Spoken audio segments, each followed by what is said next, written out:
Viewers, there's such negativism in one half of the polity in India today that even when a festival brings two organs of the state together, people look to politicize.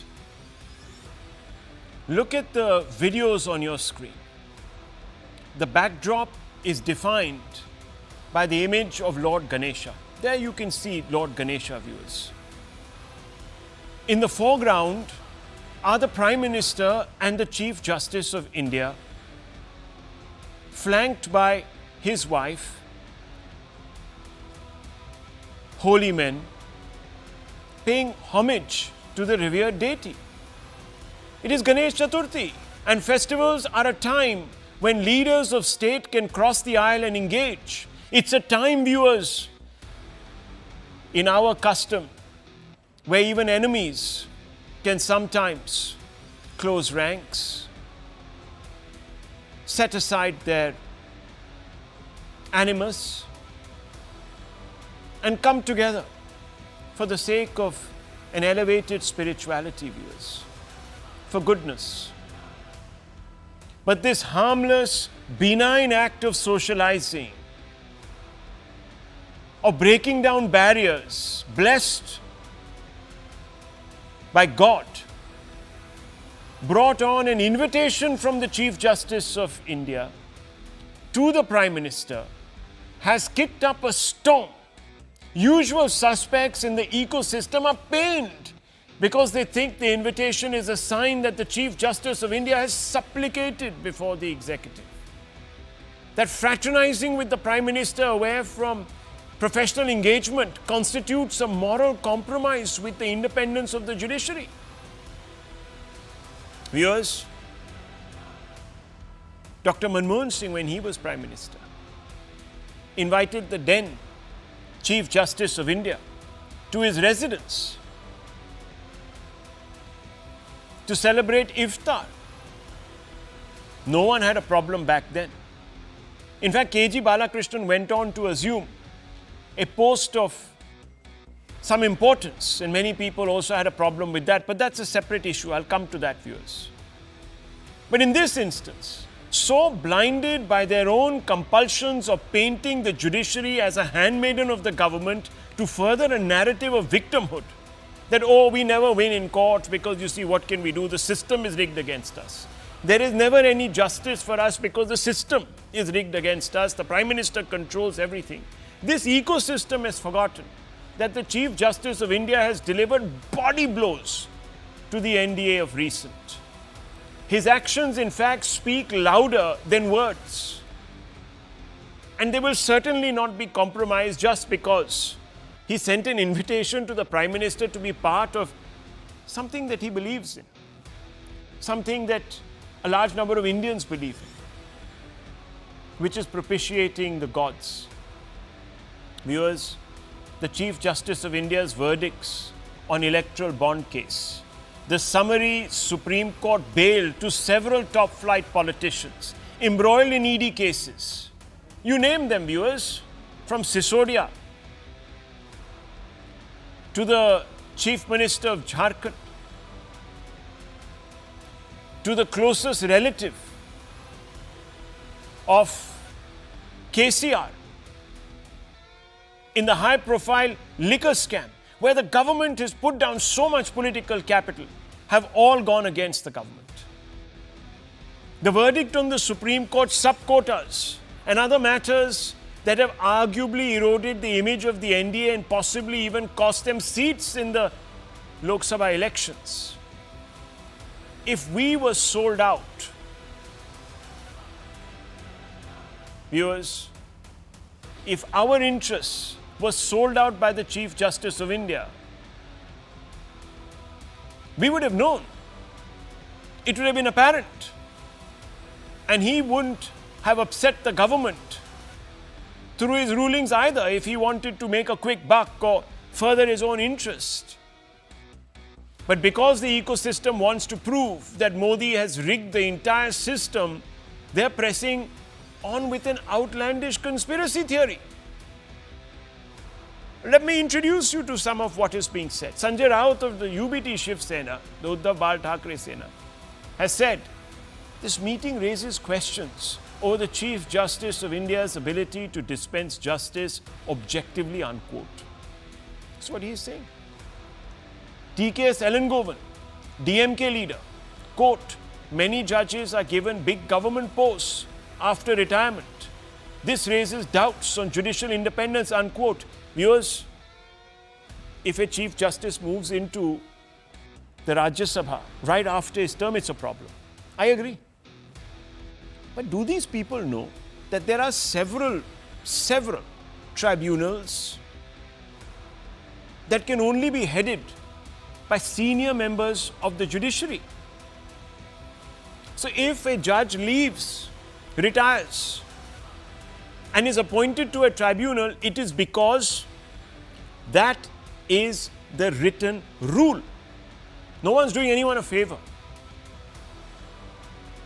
Look at what Indira Jaising says. She's a senior lawyer. She says, and I quote, Chief Justice of India has compromised separation of powers between executive and judiciary, lost all confidence in the independence of the Chief Justice of India. Viewers, let me tell you, there are many times that lawyers and justices also fraternize. They play cricket matches together. There are all sorts of other activities which don't necessarily fall within the professional framework. Are we to assume that there is match fixing going on there also, viewers? That these lawyers are somehow suborning the justices? I mean, viewers, does the ecosystem think that the Prime Minister can't bear down on the Chief Justice of India in private away from the public glare?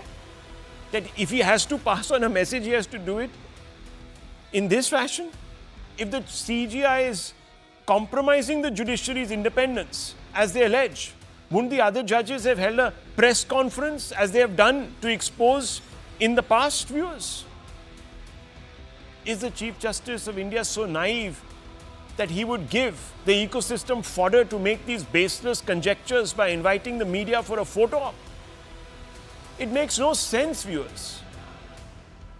And are we all now supposed to pretend that the ecosystem is pointing out to something unprecedented, as if Chief Justices of India and Prime Ministers haven't met and conferred in the past?